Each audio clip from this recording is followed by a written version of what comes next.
The morning bell rang across Nexus Prime Academy, and hundreds of cadets moved through the corridors like colorful rivers of different species. Park Jin-ho walked quietly among them, his human features unremarkable compared to the towering Draknari, with their scaled skin and the graceful Zenthari with their silver eyes. He carried his datapad close to his chest and kept his head down as always. Lee Min-ho caught up with him near the amphitheater entrance. The taller human had messy black hair and wore his uniform with casual confidence that Jin-ho envied. "Ready? For another boring history lesson?" Min-ho asked with a grin. "Commander Thex loves showing us how badly everyone fights compared to his people." Jin-ho nodded without speaking. He had learned early that staying quiet kept attention away from him. The other cadets saw him as just another average human student, nothing special about his test scores or physical training results. That was exactly how he wanted it. Kim Sujin joined them as they entered the massive circular room. She was small even for a human girl, but her mind worked faster than most computers. "I heard today we are studying the Kepler station battle," she said while adjusting her perfectly organized notes. "The one where humans lost their entire outer rim defense." Yoon Dae-ho appeared beside them carrying a toolkit as usual. The engineering student never went anywhere without his gadgets and repair equipment. "My grandfather fought in that war," he said quietly. He never talked much about it, though. Said some things were too hard to remember. The four humans found seats in the middle section of the amphitheater. Around them, alien cadets filled the other rows.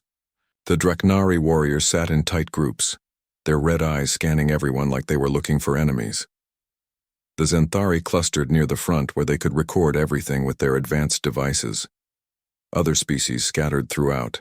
The room created a rainbow of colors and shapes. Commander Thex entered through the instructor portal and the room fell silent.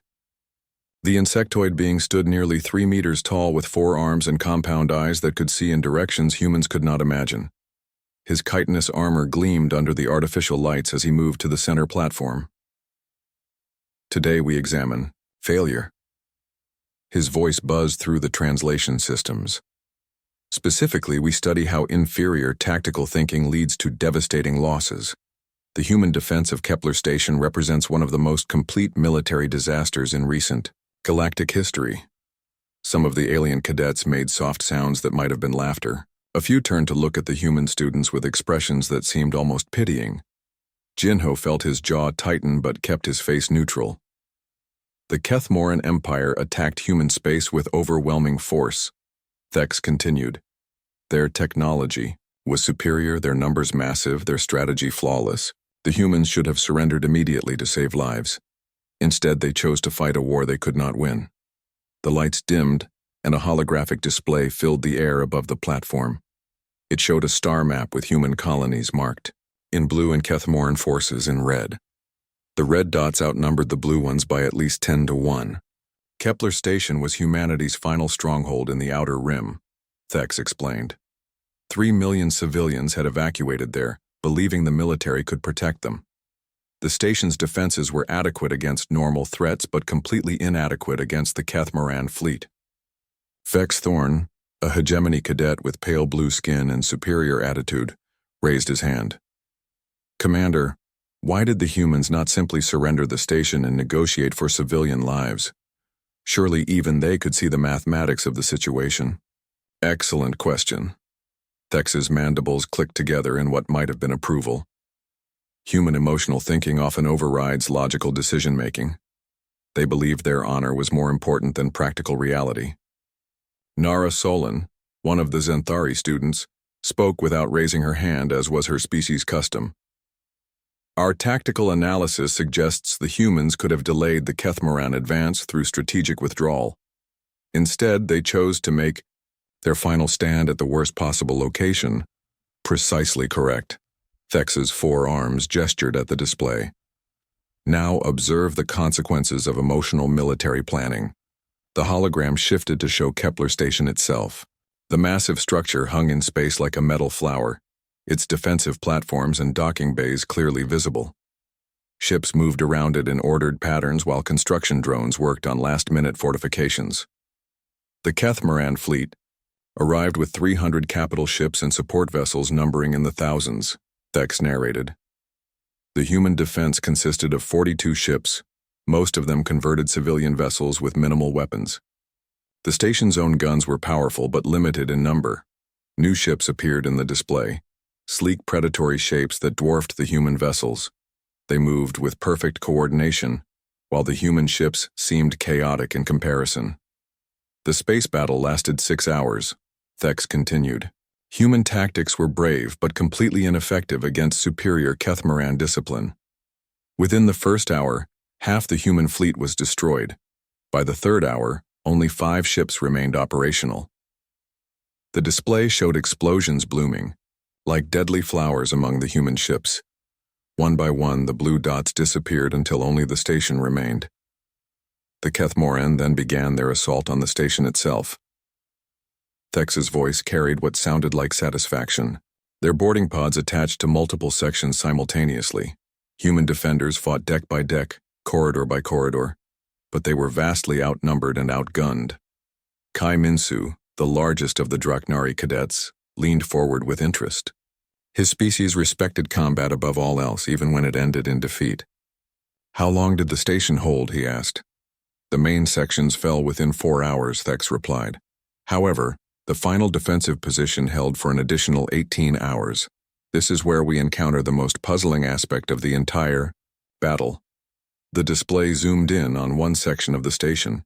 It showed a central hub with corridors radiating outward like spokes on a wheel. Red markers indicated Kethmoran forces surrounding the position, while a single blue dot held the center. The human command structure had collapsed by this point, Thex explained. Most officers were dead or captured. The remaining defenders should have surrendered to save their lives and the civilian population. Instead, one individual chose to continue fighting. The lights dimmed further and new displays appeared showing actual combat footage. The images were grainy and jumped around as if the cameras had been damaged, but they clearly showed armored figures moving through the station corridors. This footage was recovered from station security systems after the battle, Thex said. It shows the final 18 hours of resistance. Pay attention to the tactical errors that prolonged unnecessary suffering. The images focused on a single human figure in battered combat armor. The helmet was cracked and the armor showed damage from multiple weapon hits, but the person inside moved with purpose and precision. Around them, alien bodies lay scattered while human weapons fire echoed through the corridors. Park Jin-ho watched the footage with completely still expression. His breathing remained steady and his hands did not shake, but something deep in his dark eyes seemed to stir like water disturbed by a dropped stone. Lee Minho glanced at his roommate with curiosity, but said nothing. The footage continued, and the alien cadets began to shift uncomfortably in their seats. What they were seeing did not match their expectations of human military failure. The footage showed the lone human soldier moving through the station corridors with movements that seemed impossible for someone wearing damaged armor. The figure ducked under weapon fire that should have been unavoidable, and appeared in locations where basic military doctrine said no defender should ever position themselves. Commander Thex paused the display and pointed at the frozen image. "Observe the tactical errors," he buzzed. "The defender has abandoned the central position which offered the best cover and protection.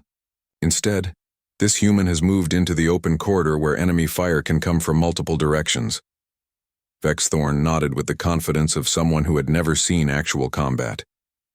Clearly, panic has overcome rational thinking. The human is acting on primitive emotional responses rather than proper military training. But as the footage resumed, something strange happened. The human soldier did not die in the exposed position. Instead, weapon fire from 3 different directions missed by narrow margins while the human's return fire found targets with impossible accuracy. 3 Kethmaran soldiers fell within seconds. Narasoline leaned forward and began working on her datapad with quick finger movements. Numbers and calculations filled her screen as she tried to analyze what she was seeing. "The probability calculations do not align with observed results," she muttered to herself. The footage continued showing the human moving deeper into enemy-controlled territory. Instead of defending a position, the soldier attacked. Instead of preserving ammunition, they used covering fire to advance through areas where advancing should have been suicide. Kai Minsu watched with growing interest as the human used tactics that violated everything the Dreknari had been taught about proper warfare. "This does not follow standard military doctrine for any known species," he said to his fellow warrior cadets. "The human fights like a creature with nothing to lose." Exactly correct. Thex clicked his mandibles together. Emotional thinking has replaced logical strategy. The human has clearly accepted death and is simply trying to take as many enemies as possible before inevitable defeat. But the footage showed something different. The human soldier was not fighting with desperate fury or emotional breakdown. Every movement was calculated and precise. Every shot was placed with surgical accuracy. Every position was chosen to maximize damage while minimizing exposure. Park Jin-ho continued watching without expression, but his hands had moved to rest, on his knees in a posture that looked relaxed but was actually ready for instant movement. His breathing remained controlled, but had shifted to a pattern that would provide maximum oxygen for physical exertion. The display showed the human soldier reaching a weapons storage area. Instead of simply taking additional ammunition, the figure began constructing something from spare parts and explosive charges. Within minutes, a complex booby trap system was in place. "Now we see true human incompetence," Thex announced. "Rather than using available resources for defense, this individual wastes time and materials on elaborate contraptions that serve no tactical purpose." The footage jumped forward in time and showed Kethmoran soldiers advancing through the same area. They moved with the confidence of superior forces hunting a defeated enemy.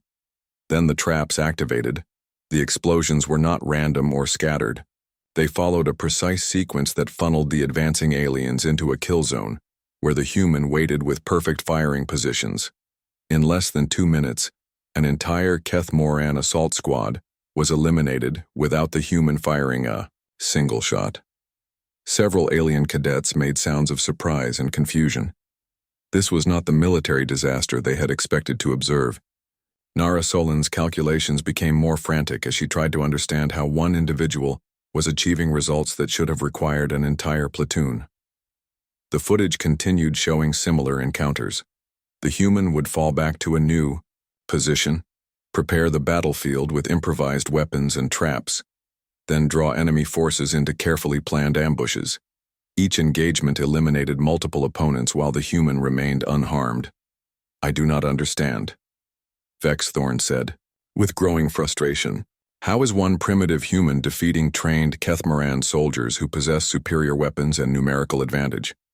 Commander Thex's compound eyes focused on the display, with what might have been confusion. "The tactical analysis from our military experts suggests this level of combat effectiveness should be impossible for an individual operator. Yet the footage is authenticated and cannot be disputed." Kim Soo-jin had been taking notes throughout the presentation, but now her datapad lay forgotten as she watched the screen with complete attention. Her tactical training allowed her to recognize the sophistication of what she was seeing, even if she could not fully understand it. The footage showed the human soldier reaching the station's power core section. This was the most heavily defended area where the remaining human defenders had made their final stand. Bodies in human uniforms lay scattered throughout the corridors, while Kethmoran soldiers advanced with confidence. Then the lone soldier appeared. What followed was unlike anything the cadets had seen before. The human moved through the enemy formation like a force of nature. Weapon fire seemed to bend around the armored figure, while return shots found targets with mathematical precision. The soldier used the environment itself as a weapon, overloading power conduits to create electrical barriers and redirecting atmospheric systems to blind and confuse opponents. Kai Minsu stood up from his seat without realizing it. His warrior instincts recognized something in the human's movements that transcended species differences. "This is not the fighting of a desperate creature," he said quietly. "This is the art of war perfected." The human soldier reached the central command station where the final group of human defenders waited. But instead of joining them in a hopeless last stand, the figure began working at the control panels with swift efficiency. Within moments, the station's defense systems came back online. Automated weapons that had been offline for hours suddenly activated and began targeting Kethmoran forces throughout the station. Blast doors sealed to prevent reinforcements while environmental controls made enemy-held sections uninhabitable. The single human had turned the entire station into a weapon. Impossible, Vexthorn whispered. The command protocols for those systems require multiple authorization codes and specialized technical knowledge that should not be available to a common soldier. Narration looked up from her calculations with an expression of complete bewilderment. The probability of one individual possessing both the combat skills and technical expertise required for these actions approaches 0. Either this footage is fabricated, or we are observing something that should not exist. The final sequence showed the human soldier standing in the station's main observation deck. Through the transparent aluminum windows, the Kethmoran fleet could be seen retreating, in disorder. The boarding pods were launching emergency evacuations while capital ships moved to safe distances. The camera focused on the lone figure as they removed the cracked helmet, but the image quality was too poor to make out facial features clearly. Only a vague outline of a human face was visible before the recording ended. Commander Thex turned to face the assembled cadets with his forearms spread in a gesture of conclusion. This engagement delayed the Kethmoran advance by 6 standard weeks. The time gained allowed civilian evacuation fleets to reach safe territory and permitted human military forces to regroup for their eventual counter-offensive. The amphitheater was completely silent. Every cadet struggled to process what they had witnessed. The expected lesson about human military failure had become something entirely different. The identity of this individual was never determined. Thex continued. Military records from Kepler Station were destroyed during the battle. The soldier's designation, rank, and background remained classified or lost. What we observed represents the most significant single-person tactical victory in recorded military history. Park Jin-ho remained motionless in his seat, but something had changed in his dark eyes. They held depths that had not been there before, as if the footage had awakened memories that had been carefully kept sleeping. The silence in the amphitheater stretched like a taut cable ready to snap. Every alien cadet sat frozen in their seat, trying to understand what they had just witnessed. The expected demonstration of human military incompetence had transformed into something that challenged everything they believed about warfare and tactical capability. Vexthorn was the first to break the quiet. He stood up with the righteous anger of someone whose worldview had been shaken. This footage must be fabricated, he declared loudly. No organic being, especially not a human, could achieve such impossible tactical superiority. My species has studied warfare for millennia, and we know the mathematical limits of individual combat effectiveness. Several other alien cadets murmured agreement. The alternative was too disturbing to accept. If one human could accomplish what they had just seen, then everything they had been taught about species hierarchy and military capability was wrong. The Zenthari analysis confirms this assessment, Narration added while gesturing at her datapad. Our computers have run probability calculations on every engagement shown in the footage. The likelihood of success for each action ranges from statistically improbable to mathematically impossible. Either the recording has been altered, or we are missing critical information. Kai Minsu remained standing, but his expression was thoughtful, rather than dismissive. His warrior instincts told him something different than his logical mind. What if the footage is accurate? He said slowly. What if we have simply never encountered this level of individual combat capability before? Impossible. Vexthorn snapped. My people have conquered 17 star systems through superior tactical thinking. We know the limits of what any single warrior can accomplish. This human appears to violate basic physical and logical laws. Commander Thex watched the discussion with interest, but did not intervene.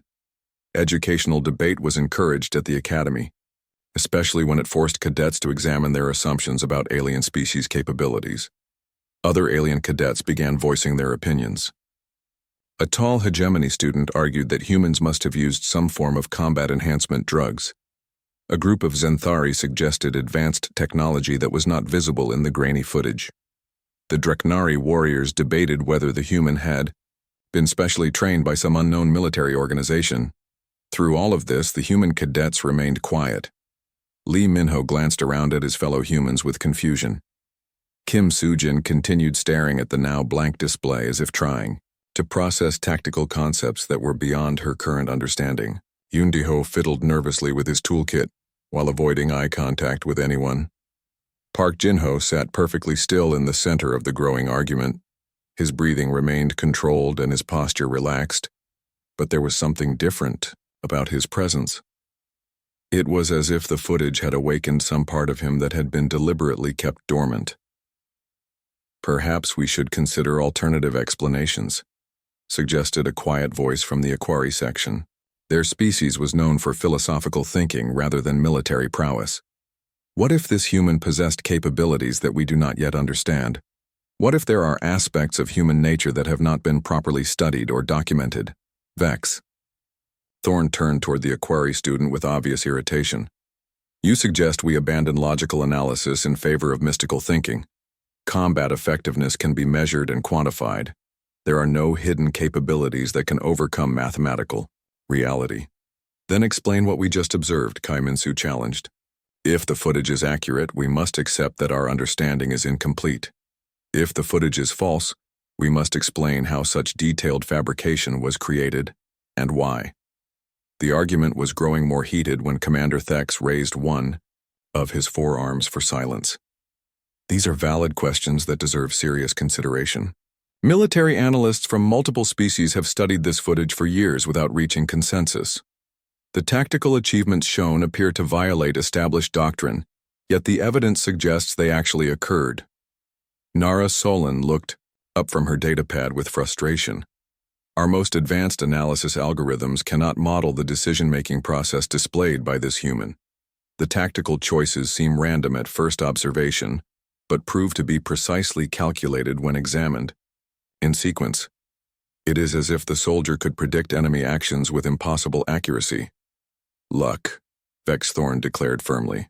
"A series of fortunate coincidences that created the illusion of superior capability. Given enough random chances, even inferior tactics might occasionally succeed." 18 hours of continuous lucky coincidences, Kai Min-soo replied with skepticism. "Against professional soldiers using superior weapons and numerical advantage.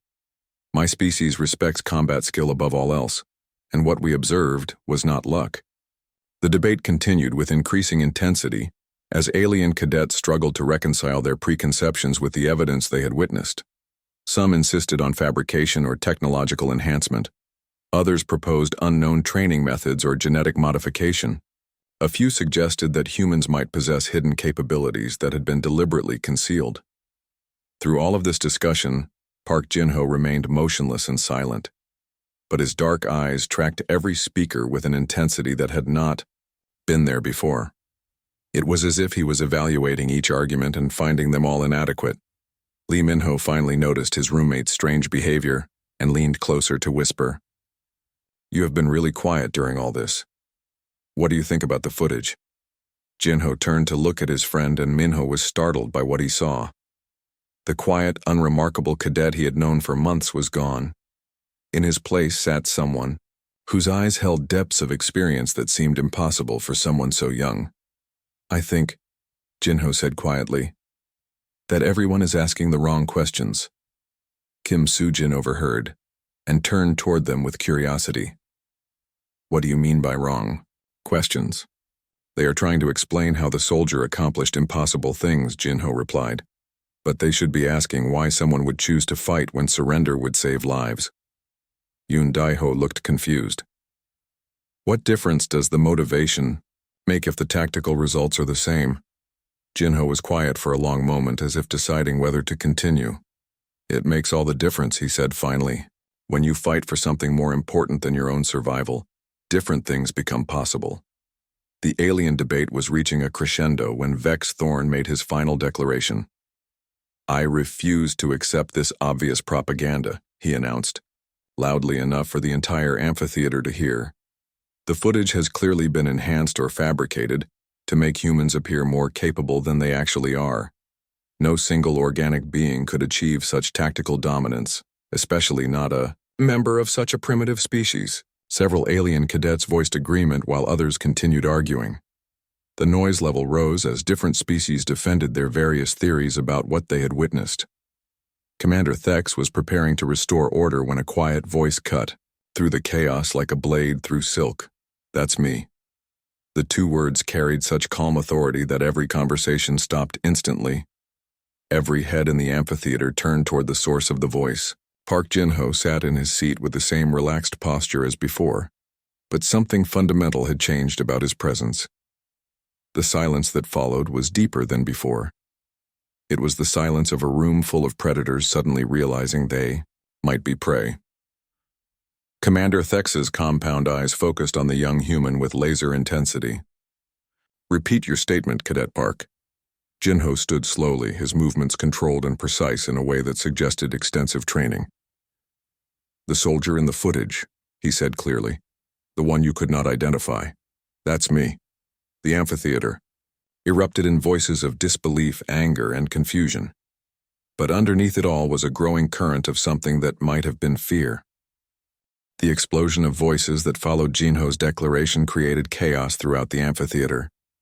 Alien cadets stood from their seats in confusion and disbelief, while others remained frozen in shock. The quiet human student they had barely noticed for months was claiming to be the legendary warrior from the footage. Commander Thex's forearms moved in rapid patterns as he accessed his command interface. Within seconds, holographic displays filled the air around him, showing academy records, personnel files, and identification databases. His compound eyes processed information at speeds that would overwhelm most organic minds. "Cadet Park Jin-ho," Thex read from the displays. "Age listed as 19 standard years. Origin world Kepler colony. Previous military service classified. At levels requiring special authorization to access. Academic performance average across all subjects. Physical training scores within normal human parameters." Vexthorn pointed at the data with triumph. "You see, the records prove this is impossible. A 19-year-old cannot possess the experience and skill we observed in the footage. This human is either lying or suffering from psychological delusion." But as Commander Thex continued accessing higher-level databases, his buzzing voice began to change tone. "Interesting. The classification levels are far beyond standard military service records. Only personnel involved in top-secret operations receive such data protection." Nara Solon had abandoned her previous calculations and was now scanning Jin-ho with every sensor built into her datapad. "Biological age appears consistent with stated age," she reported. "However, stress markers in bone density and muscle fiber suggest physical trauma consistent with extensive combat experience. This individual has definitely seen military action." Kai Minsu approached slowly with the careful movements of a predator recognizing another predator. His warrior instincts were screaming warnings that overrode his logical skepticism. "If you are truly the soldier from Kepler Station, then you are the most dangerous individual in this room," he said quietly. Jin-ho turned to face the massive Draknari without any sign of intimidation. "Dangerous is a choice, not a condition. I am only dangerous to those who threaten what I protect." The calm certainty in his voice sent chills through several alien cadets. This was not the tone of someone making empty boasts or seeking attention. This was the voice of absolute confidence backed by proven capability. Lee Min-ho stared at his roommate with complete bewilderment. "Jin-ho, we have shared a room for 8 months. We eat meals together, study together, take examinations together. How could you hide something like this? How could I not know?" "Because I did not want you to know," Jin-ho replied simply. "Because I came here to be a normal student, not a war hero. Because the person in that footage is someone I hoped I would never need to be again." Kim Soo-jin approached with her analytical mind working at maximum speed. "The tactical decisions in the footage require years of military training and combat experience. If you truly made those choices, then you must have extensive background that does not appear in any records we can access." "Records can be classified, altered, or destroyed," Jin-ho said. "Especially when the individuals involved in creating those records decide that some stories are too dangerous to preserve." Commander Thex was now accessing databases that required multiple authorization codes. Each level revealed more classified information about the quiet human cadet. Sergeant Park Jin-ho, 47th Human Drop Infantry, decorated for valor under fire, sole survivor of Kepler Station Defense Force, recommended for promotion to officer rank but refused commission, requested transfer to classified training program. Final service record sealed by direct order of Human Military Command. The alien cadets listened to this recitation with growing unease. The unremarkable human they had ignored was revealing layers of military achievement that surpassed most of their species' greatest warriors. Yoon Dai-ho looked at his friend with new eyes. All those times you helped me with equipment repairs and tactical problems. You already knew the answers before I asked the questions. You were teaching me without letting me realize it. Learning is easier when the student thinks they are discovering things for themselves, Jin-ho agreed. Direct instruction often creates resistance, especially when the knowledge comes from unexpected sources. Vex Thorn refused to accept what he was hearing. Even if these records are accurate, they do not explain the impossible tactical achievements we observed. No single individual can defeat hundreds of professional soldiers, regardless of training or experience. You are correct, Jin-ho said calmly. No individual should be able to accomplish what happened at Kepler Station. Under normal circumstances, I would have died within the first hour of fighting. Then how? Demanded Narration. What variable did we miss in our analysis? Jin-ho was quiet for a long moment, as if deciding whether to reveal something that had been carefully hidden. You missed the most important factor in human military capability, he said finally. You analyzed tactics, weapons, training, and experience, but you never considered what we were fighting for. Kai Minsu leaned forward with intense interest. Motivation affects combat performance, but not to the degree we observed. 3 million civilians. Jin-ho continued, his voice carrying weight that seemed to fill the entire amphitheater. Men, women, children, elderly, families who had fled their homes and trusted us to keep them safe. They were not soldiers or combatants. They were just people who wanted to live. The human cadets listened with growing understanding while the aliens remained confused. Something in Jin-ho's tone suggested meanings that transcended simple military strategy. When the Kethmaran began their assault, evacuation was impossible, Jin-ho explained. The civilian transports were too slow and too vulnerable. Someone had to buy time for them to escape, even if that someone could not survive the process. You fought a delaying action, Commander Thex concluded. Your objective was not victory, but time. My objective was ensuring that 3 million innocent people would not die because I failed to do my job, Jin-ho corrected. Everything else was secondary to that single purpose. Vex Thorn shook his head in frustration. Noble motivation does not explain superior tactical performance. Emotional commitment cannot overcome mathematical disadvantages in combat. Jin-ho looked directly at the hegemony cadet with eyes that held depths of experience no 19-year-old should possess. You fight to win, he said quietly. I fought so that others could live. When your own survival is not part of the equation, different choices become possible. Explain the tactical decisions, Narration demanded. How did you predict enemy movements with such accuracy? How did you achieve kill ratios that should be mathematically impossible? Because I was not trying to survive the battle, Jin-ho replied. I was trying to make every second of my life count for something meaningful.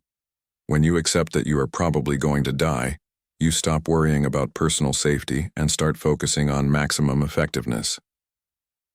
The alien cadets struggled to understand this concept.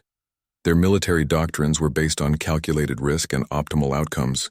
The idea of deliberately choosing tactics that guaranteed personal death to achieve strategic objectives was beyond their comprehension.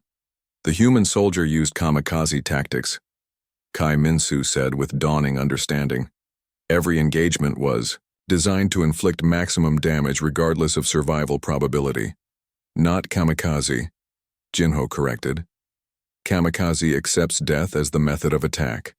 I accepted death as the price of success. There is a difference. Commander Thex processed. this distinction with his advanced tactical algorithms. You maximized combat effectiveness by removing self-preservation from your decision-making process. This allowed you to choose options that other warriors would reject as too dangerous. It allowed me to do whatever was necessary, Jinho agreed, without worrying about whether I would live to regret the consequences. The amphitheater had become completely silent as every cadet absorbed the implications of what Jinho had revealed. The alien students looked at him with expressions ranging from respect to fear to complete bewilderment. The human cadets stared at their friend with new understanding of what their species was capable of when pushed beyond normal limits. Commander Thex moved closer to Jinho with the careful steps of someone approaching a dangerous but fascinating specimen. If your account is accurate, Cadet Park, then you represent something unprecedented in galactic military history. A single individual achieving tactical results that entire battalions would struggle to accomplish. I represent what happens when someone has no choice but to succeed, Jinho replied. Nothing more and nothing less. Vex Thorn remained defiant despite the mounting evidence. Even accepting your claimed identity, this does not change fundamental military realities. One battle does not prove that humans possess superior combat capabilities. It proves only that extreme circumstances can produce unusual outcomes. You are correct, Jinho agreed calmly. One battle proves nothing about human military capabilities in general, but it does prove something about what individuals can accomplish when they fight for something more important than themselves. Narasolin looked up from her datapad with confusion. Our analysis suggests that standard military doctrine for every known species emphasizes survival and victory as primary objectives. Your approach appears to violate basic strategic thinking. Your species fight wars to achieve objectives, Jinho explained. Conquest, resources, territory, political advantage. You calculate costs and benefits to determine acceptable losses. But humans sometimes fight for things that cannot be calculated or measured. Kim Sujin understood first among the human cadets. You fought for people who could not fight for themselves, not for strategic advantage or military objectives, but because protecting innocent lives was more important than your own survival. Exactly. Jinho nodded. When you fight for something greater than yourself, different rules apply. You stop asking whether you can win and start asking whether you can make your life count for something meaningful. Kai Minsu studied Jinho with the intense focus of a warrior recognizing something beyond his previous experience. My people respect strength above all else, but what you describe is not strength as we understand it. This is something else entirely. What would you call it? Jinho asked with genuine curiosity. The massive Draknari considered the question carefully. Devotion, perhaps, or sacrifice. Your species appears capable of choosing death in service of abstract concepts like duty or protection of others. Most species would consider this irrational behavior. Most species would be correct, Jinho agreed. From a purely logical standpoint, sacrificing your life for others makes no evolutionary or strategic sense. But humans are not purely logical creatures. We are capable of choosing meaning over survival. Commander Thex had been processing this conversation through his advanced analytical systems. This suggests that human military capability cannot be properly evaluated using standard tactical assessment methods. If your soldiers are willing to accept certain death to achieve objectives, then normal strategic calculations become invalid. Which brings us to the real reason I am here at this academy, Jinho said, his voice taking on a tone of authority that commanded attention from every being in the room. The war with the Kethamaran taught humanity something important. We are not alone in this galaxy, and there are threats that no single species can face successfully. He looked around the amphitheater, making eye contact with cadets from dozens of different worlds. The next time something like the Kethamaran appears, we will need more than individual heroism or species superiority. We will need cooperation between civilizations that understand what it means to fight for something worth dying for. Yundaiho raised his hand hesitantly. Are you saying that humans want to teach other species how to fight like you did at Kepler Station? I am saying that I want to learn how to teach others to fight for what truly matters, Jinho corrected. Not the tactics or weapons or strategies, but the understanding that some things are more important than personal survival. Vex Thorn scoffed, with remaining skepticism. You suggest that emotional attachment makes warriors more effective. This contradicts everything we know about professional military performance. Professional military performance assumes that soldiers want to survive. The battle, Jinho replied. When survival is not the primary objective, different approaches become possible. Approaches that your enemies will not expect or prepare for. Nara Solon had been working frantically on her datapad throughout this conversation.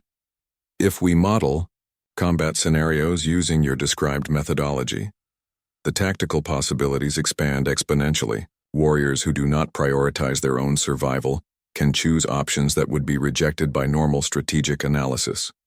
Now you begin to understand, Jinho said with satisfaction. This is not about making individual soldiers more deadly. This is about changing how civilizations think about warfare itself. When you fight to protect something precious, you discover capabilities you never knew you possessed. Lee Minho finally found his voice after listening to his roommate reveal depths of experience and philosophy that transformed everything he thought he knew about his friend. Why did you never tell us any of this before? Why hide who you really are? Jinho turned to his roommate with an expression of genuine sadness. Because the person who fought at Kepler Station is someone I hoped I would never need to be again. I came to this academy hoping to learn how to build peace instead of how to wage war. But recent galactic events suggest that conflict is inevitable. What? Recent events? Commander Thex asked with sharp attention. Intelligence reports that most species are not sharing with their allies, Jinho replied. Evidence of new threats moving in the dark spaces between star systems. Civilizations that make the Kethmaran look like peaceful neighbors. The kind of enemies that will require unprecedented cooperation to defeat. The alien cadets exchanged glances of concern and uncertainty. If humanity's military intelligence had access to information that their own governments were concealing, it suggested political complexities beyond their current understanding. So you are here to prepare for another war, Kai Minsu concluded. I'm here to prepare for the last war, Jinho corrected. The one that will determine whether galactic civilization survives or falls to forces that view all organic life as obstacles to be eliminated. When that conflict begins, individual species superiority will be meaningless.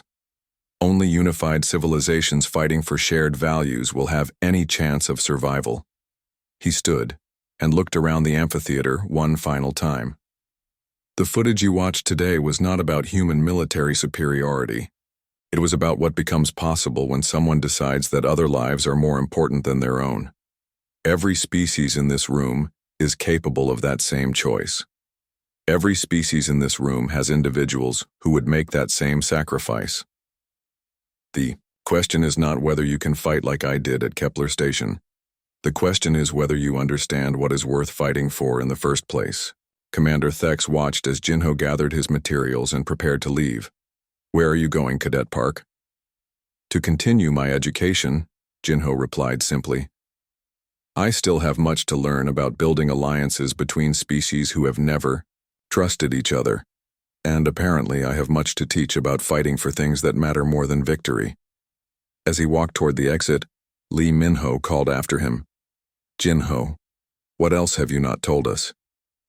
Jinho paused at the doorway and looked back with the ghost of a smile. That would be telling, he said. But I suspect you will find out soon enough. The galaxy is changing and quiet times are ending. All of us will discover capabilities we never knew we possessed. He left the amphitheater in silence, but the atmosphere he left behind was charged with new understanding. The alien cadets looked at their human classmates with different eyes, recognizing potential they had never considered. The human students sat straighter, beginning to understand the legacy they carried as members of a species capable of choosing meaning over survival. Commander Thex remained at his platform, processing the implications of what had just occurred. His military databases would require significant updates to account for variables that had never been properly considered. The quiet human cadet had just rewritten fundamental assumptions about warfare, sacrifice, and the true sources of tactical superiority. The lesson had ended, but the education was just beginning.